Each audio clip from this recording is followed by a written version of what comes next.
Bon, Vincent, en tout cas, je suis très content d'être ici en France. In fact, I was just in Bangalore. En fait, j'étais à Bangalore la semaine dernière et il pleuvait. Et j'arrive au Havre et il fait beau. Donc, c'est vraiment un signe très positif pour moi. C'est très impressionnant de devoir parler, surtout en dernier, devant un tel parterre et surtout après de tels orateurs. Mais en tout cas, je suppose que ça doit nous inspirer. Et surtout, je suis vraiment très heureux d'être là en France.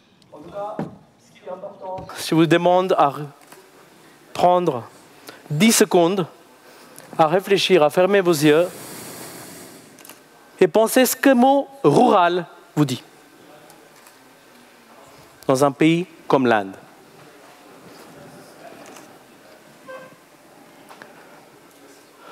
Pour moi, c'est les gens qui travaillent dans l'agriculture, absolument pas la technologie, extrême pauvreté, et très souvent, ce qu'on appelle, ça vous connaissez le mot, les chai shops, où plusieurs jeunes, pendant la journée, se retrouvent pour parler. Et dans ces jeunes, prenons un qui s'appelle Ramesh, 18 ans, jamais été à l'école.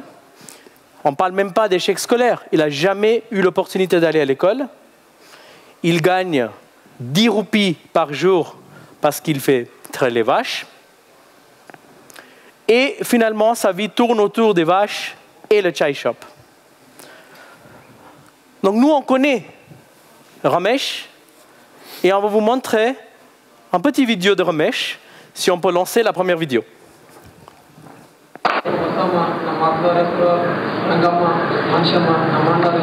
My name is Tad Murray.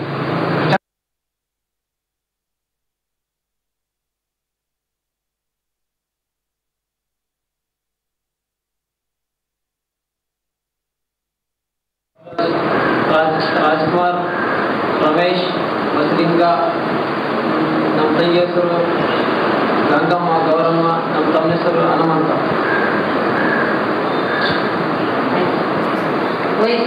ವಯಸ್ಸು 19 ಜಿಲ್ಲಾ ರಾಯಚೂರು ತಾಲೂಕಿನ ಪಕ್ಕ ಹಳ್ಳಿ ಕೋರಿಕೊಳ್ಳಿ ಸಮಯದಲ್ಲಿ ಕಲಿಬೇಕಂತ ತುಂಬ ಆಸೆ ಇಟ್ಕೊಂಡು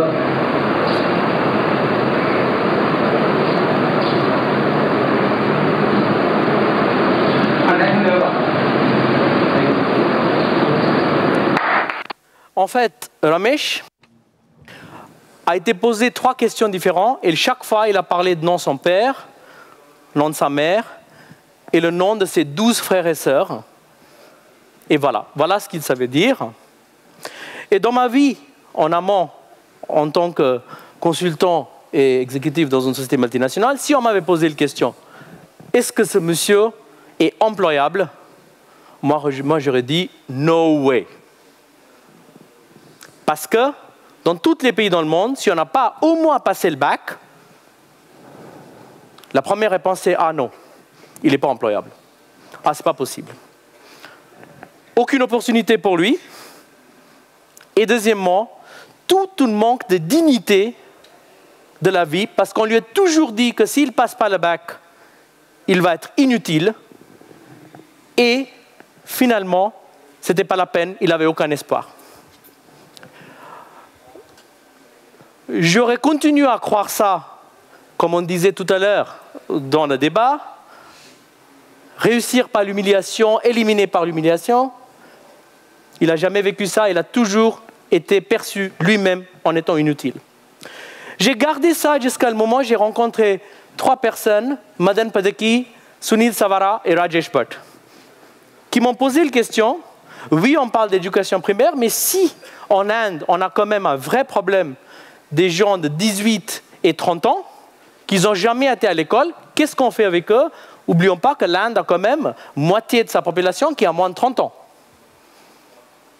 Donc eux, ils ont commencé à faire un expériment de dire on va prendre des gens comme Ramesh et je pense que si on peut les former pour être employables, est-ce que ce n'est pas ça le début d'une solution pour réfléchir sur la question de pauvreté. Alors là, c'était quand même, ça m'a fasciné d'avoir cette discussion. Moi, je dis, écoutez, on y va. Donc en fait, qu'est-ce qu'ils ont fait? Ils sont allés dans les villages de Ramesh, ils ont parlé de l'échanger, ils ont finalement trouvé 8 qui étaient prêts. Et en fait, le discours qu'ils ont tenu, c'était très intéressant en disant, venez avec nous, ou on vous amène dans une ville comme Bangalore, on vous forme, à la fin, on ne sait même pas si vous allez finir mieux ou mauvais, mais venez avec nous. Et ces 8 garçons sont allés, 6 garçons et 2 filles sont allés. Et en fait, le premier jour, il y avait un déjeuner où il y avait des formateurs à Bangalore qui formaient ces personnes-là. Pendant le déjeuner, les 4 formateurs ont dit non, on n'est pas capable, ces gens, ce n'est pas possible, ce n'est pas nous. Donc ces 3 personnes ont développé une méthode, 6 jours sur 7, 12 heures par jour, vivons ensemble, on ne part pas avant qu'on a appris. Et petit à petit, avec une intensité, messieurs, dames, 7 mois plus tard, on peut lancer la deuxième vidéo. I'm Ramesh from Raichur. When I was in my village, I did not know how to write even my name in Kannada. In my village, I always wore dhoti. I never traveled on the bus. I did not know what's the time and what's the watch. I knew only 2 things: go to farm at sunrise, came back home at sunset. I had never visited a city. I did not know about city life. When I first came to Bangalore, I could not speak to anyone. And I also scared to touch a computer. When I started to learn in English, I was so scared because I did not know how to read ABC. After these 7 months, I didn't type minimum of 40 words per minute. A month ago, I went to my village for my brother's wedding. My mother told me, please sir, come and have a seat. I told her, I am Ramesh, your son. As she didn't believe. Then I showed my ID card on which earlier photo was there. She looked at the photo for a while and hugged. And after every moment she cried with tears of happiness. I never can forget that experience. Thank you. Messieurs, dames, 7 mois. Well, ladies and gentlemen, see what 7 months of such training can do, you know? We were wrong. We were all wrong. I was wrong, you know? You say, okay, you've gone to school, you're good, you haven't gone to school, you're bad, you suck, you can't do anything. Well, and I think that the problem isn't really the person looking, it's the lens that you're using to look at the world. How can you make such a quick judgment on the people? How could I think that this person could not be trained? Because he's changed. So we don't want this to be a makeover, you know, before and after type of thing. Ramesh before and Ramesh after. We think, is this repeatable? Because maybe we just had these 8 prodigies and they were motivated and so it worked on them. So can we do this on other people? Well, in the meantime, you know, there were zeros in the village. And then they came back and they spoke English and they had gained dignity. I think this is really the key, dignity. And this project is called Head Held High. It means hold your head high, right?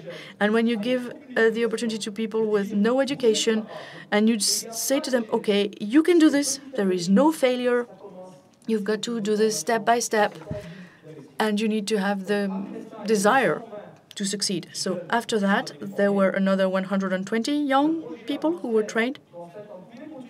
And the project demonstrated that we could do this with more people. And so today we have the project of training 1,200 young people like Ramesh over a 2-year period. And we have just levied the first funds to create this training and to disseminate in other areas in India and to get to train about 100,000 people. So this means that these people could actually be included into society again. And what is fascinating in Ramesh's story, because he's still shown as one of the 5 people who got transformed in India. And 1/3 of the people who do this training, their dream is to learn to become a trainer, to go back to their village and share this with other people and give the same opportunity to other people in their village. So we've started to train them so that they can work in the world of services first, and then we have started a program to train the trainers so that they can go back to their villages and train other people. So, rural, is it still the same definition now? Maybe not. There are 4 things today which you come to realize when you go to a rural place in India. The first thing is that they have talent, they are hunger to get a job, to work, and to come out of their current situation. And really, what they did not get is this little sparkle of hope. Second thing, well, maybe that's in the Indian genes, because 95% of companies in India are family businesses, so it's the entrepreneurial spirit. This is Manjunath, one of the kids who attended the first training session, and he got trained to be a carpenter. And then he started up his first furniture shop, and he came to see us and he said, well, I attended a training to see how I could open shops in all the villages around my village. And so he's the guy who's going to create the jobs. It's not us. We are not going to go there and create the jobs. He's going to do this. Third point, we surveyed 500 families in rural areas. We asked them, what are your inspiration? What are your aspirations? You know what? They had the same aspirations as we do. They have no food, but still they wanted a television and a cell phone. And of course, food and job security. That's what they aspire to. So these people, maybe they are in a rural area, but they have the same desires and aspirations as we over here. And the fourth thing that you see here is that they want a cell phone. You know, 20 million mobile phones are sold every month in India, with 600 million telephones now in operation. And as was very well said this morning, with the broadband, now they can have access to everything that's happening everywhere in the world. And so we've decided that today there's a new word for these people. It's Rubens. They are not rural people, because when you say rural, you mean poor people, no electricity. Ooh. So we thought, okay, these are Rubens, people living in a rural area with an urban mindset. They're just like us. There's no difference. It's not about saying poor, because poor is very judgmental. You know, poor as in emerging markets, which we are now calling rapidly growing markets, because we should not call them emerging anymore. We should not be condescending and patronizing them, right? So now they are the Rubens, new rural youth with talent, with entrepreneurial spirit, with global aspirations, and with access to information. Now, how did we design this training? Well, the first thing, of course, English. Computer, math, logic skills, plus self-confidence. This is very important for us. Now, second thing. So that was the first thing. Then the next level will be to create Ruben hubs, as we call them, to train people who will work in everything that's got to do with water, energy. And, you know, today the big challenge of India is that the cities are overcrowded. So the idea is to make sure that these people would be happy and have a decent life in a rural area. And then also we want to create rural opportunities. I mean, there's no need to train these people if they don't have the opportunity to find work with companies, of course, that are looking for those markets. But also we want to create rural enterprises that would develop their own ecosystems, rather than just us coming to tell them what they should do. So the key word today is not just education, but I think for all this population who have lost their dignity, who have never had a dignity because they were always told that they were bad and useless, so the answer is from education to employability. And actually, this slide here is very interesting for us. And the quotation from Rabindranath Tagore, he said, Head is held high, where knowledge is free, where the world has not been broken up into fragments by narrow domestic walls, where words come out from the depth of truth, where tireless striving stretches its arms towards perfection, where the clear stream of reason has not lost its way into the dreary desert sand of dead habit, where the mind is led forward into ever-widening thought and action, into that heaven of freedom, my Father, let my country awake. Et c'est pour moi personnellement, parce que c'est très bien de Ramesh a fait pour moi et pourquoi je suis très heureux d'être ici au LH Forum. Premièrement, de me dire, après 20 ans d'avoir défendu le shareholder value seulement, de dire que maintenant, il faut peut-être que je réfléchisse à ne plus prendre des projets qui sont totalement liés à la shareholder value, mais passer d'un consommateur du système vers un contributeur. Deuxième, je cite un nouveau livre de Otto Scharmer qui parle de changer des écosystèmes vers les écosystèmes. Ce n'est pas nous contre tout le monde, c'est nous comme partie de tout le monde et toute l'interconnectivité, et finalement d'être le changement qu'on va voir en nous. Donc avec ça, j'introduis Xavier Bertrand, un ami. Quand moi j'ai passé 15 ans en France et rentré en Inde, lui a fait le chemin inverse.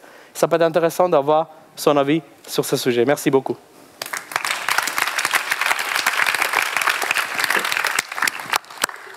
Merci Sanj. Mon nom est bien Xavier Bertrand. Bonsoir. Indeed, I am. Et comme Ramesh et beaucoup de ces jeunes ruraux que la fondation Head Held High aide à porter leur tête haute, ma propre transformation a aussi eu lieu en Inde. C'est un pays où j'ai vécu 15 ans. C'est un pays où j'ai eu le privilège de contribuer à la fondation et au développement de Planète Finance Inde.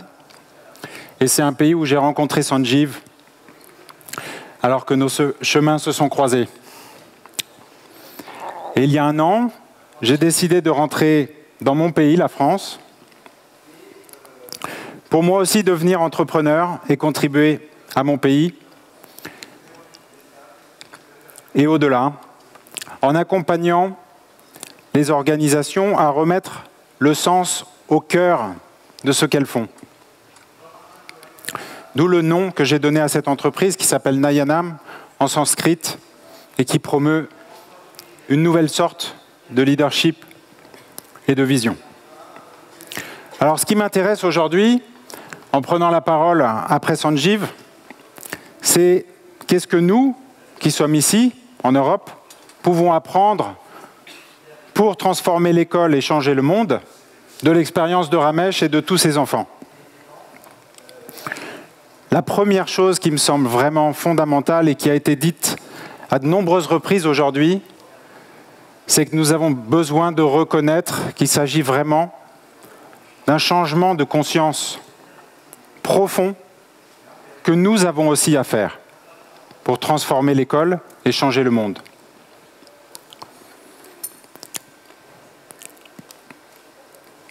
Ce changement, il passe par exemple du jugement à la reconnaissance. Quand Sanjeev vous a montré les photos de cette Inde rurale et le premier film de Ramesh, combien d'entre nous ont pensé que 7 mois après, il serait capable de parler anglais couramment, comme vous et moi, et de se présenter avec une confiance incroyable? Là encore, on en a beaucoup parlé aujourd'hui, si on met au centre de l'éducation le génie de chacun, le talent de chacun, si on peut reconnaître cela, alors un changement est possible. Cette reconnaissance, Caroline en a parlé en citant tout ce qu'elle fait avec les enfants à Living School, y compris en créant des chansons pour faire vivre leurs trésors. C'est de ce génie dont nous parlons. Chacun d'entre nous a droit à rayonner, à être en alignement avec ce qu'il chérit le plus à l'intérieur, ce talent. Et effectivement, chacun d'entre nous avons un talent propre qui nous est unique. Et c'est cette diversité qui fait aussi la richesse potentielle de l'éducation. Always remember that you are absolutely unique, just like everyone else. Alors, Ramesh nous a aussi parlé dans sa première vidéo de la peur qu'il ressentait devant l'apprentissage. Il ne savait pas s'il allait réussir à même dire ABC, à pouvoir taper sur un ordinateur. Il n'avait jamais fait.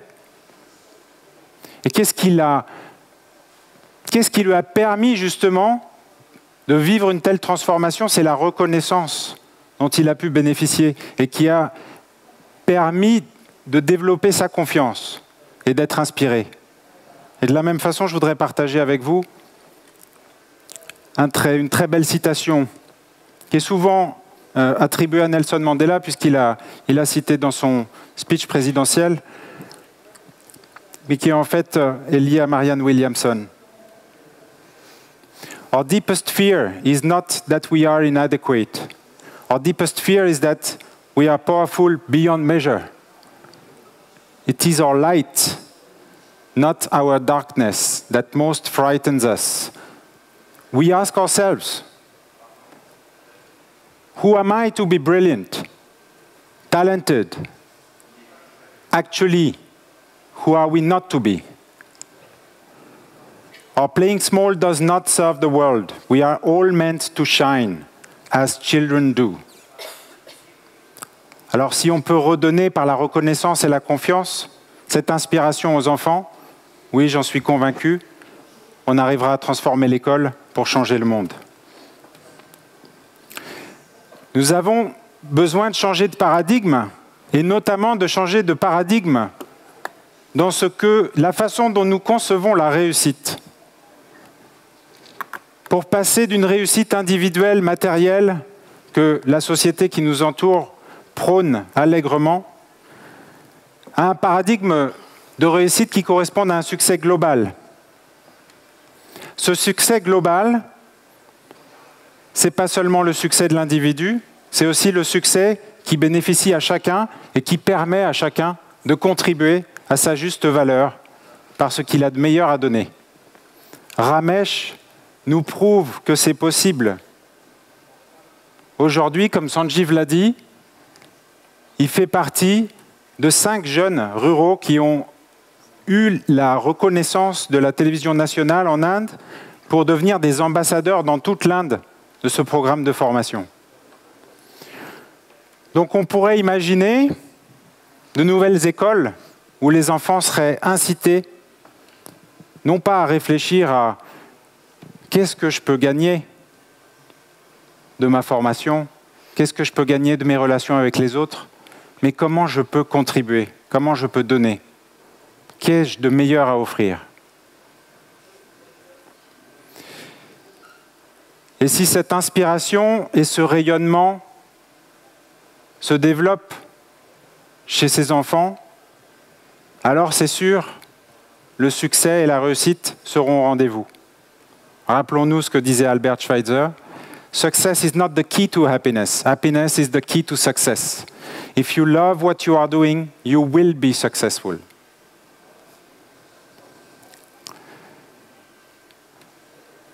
Nous avons aussi beaucoup parlé de valeurs aujourd'hui. Il nous semble qu'une valeur fondamentale dont il est urgent de prendre conscience aujourd'hui, nous tous, c'est l'interdépendance. Tout ce qui nous relie. L'histoire de Ramesh est peut-être éloignée de nous physiquement, mais n'a-t-elle pas effectivement quelques leçons importantes pour nous? Ramesh était délaissé de son système d'éducation, complètement à l'abandon. On trouve des jeunes chez nous, à côté de chez nous, qui vivent exactement la même histoire. Nous sommes tous reliés. Et il est grand temps de prendre conscience de cela. Je vous laisse avec l'invitation de croire que ce changement est possible. Rappelons-nous la citation attribuée à Margaret Mead, « never doubt that a small group of thoughtful, committed citizens can change the world. Indeed, it's the only thing that ever has. Merci beaucoup.